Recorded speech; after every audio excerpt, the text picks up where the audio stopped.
I'm Greg Stumpf. I work at the Cooperative Institute for Mesoscale Meteorology Studies at the University of Oklahoma, and I work with the National Weather Service under contract and with various National Severe Storm Laboratory scientists to take technology and new applications, new algorithms, new research that are designed to improve Weather Service warnings and move them into official Weather Service operations. I do a lot of stuff within our NOAA hazardous weather test bed, which is located at the National Weather Center in Norman, Oklahoma, and that's where we bring in different forecasters along with the scientists and other technology specialists to look at some of these new techniques, running them through archive cases and real-time cases to determine whether or not they're operationally ready to be used in forecast offices. The polygon warnings you were talking about as you talked earlier, how about a little about that? Well, one of the things that we're looking at in the test bed is experimental ways of issuing and delivering new warnings and hazard information.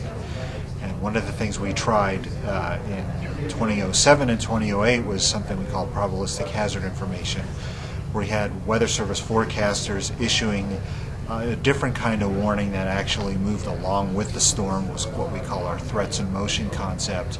And on top of that, we imparted uncertainty information into the warning, so that way that the forecasters could issue on a hazard grid warnings and hazards that are below today's criteria for warnings, either today or maybe at a longer lead time, 1 to 2 hours in the future, which might be beyond today's warnings. And we were just testing the concept, and one of the big things that we did with this test is start a dialogue between the meteorologists, the forecasters, even some social scientists on the viability of the concept, and that's led to a number of different workshops we've had with stakeholders from emergency management, from private industry, from media, and folks like that, and really starting to determine how best we might be able to communicate this new kind of information to users.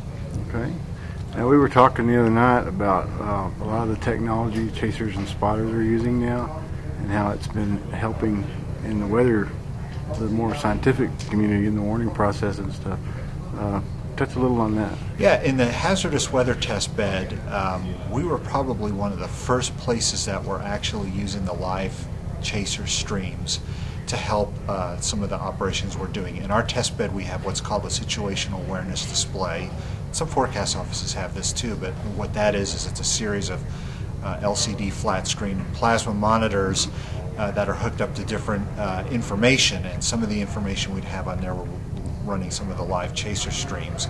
And whenever we're doing our experimental warning operations, we're able to connect to data anywhere from within the lower 48 states, anywhere within the continental United States. And if there are chasers out there on the storms, that live chaser information is additional information that our experimental warning forecasters can use when they're designing their experimental warnings. It's been very useful to us. Okay. How about like the spotter network stuff? Has that been handy in the process? Spotter network has also been handy. There's also, of course, the link from spotter network to some of the live streams as well. But knowing who's out there, if there are folks out there that we know and recognize, we've actually called them up just like a forecast office would do to get information from them, that kind of thing. So any kind of enhanced live information from the field has been very useful, not only in our experimental warning process, but it's also been found to be very useful to actual warnings and actual forecast offices. Okay.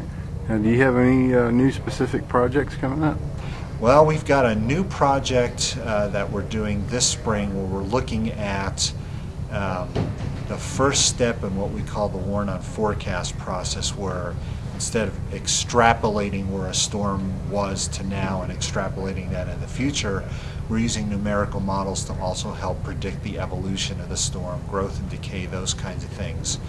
And one of the first steps is where we're taking radar data and we're running it through a process called assimilation. And what assimilation does is takes the radar data and tries to derive some of the base atmospheric state variables from the data, like the wind field, the temperature, the pressure field, the humidity fields, and things like that.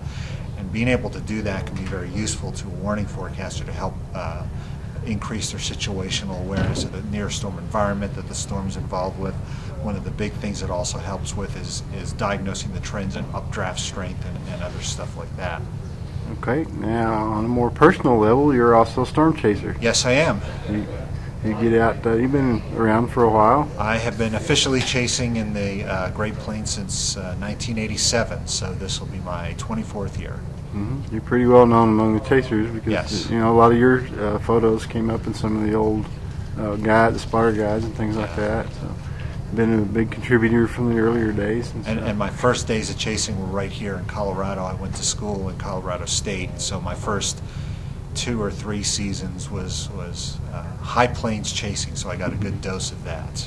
Okay. Are you on the web anywhere, or any of this information you've talked about? You know, some of our information is online, ewp.nssl.noaa.gov. That explains the experimental warning program and some of the work we're doing in the hazardous weather test bed in the past and in the present. And we're just getting ready to spin up for the 2010 activity, so we're going to start adding probably within the next month more information there.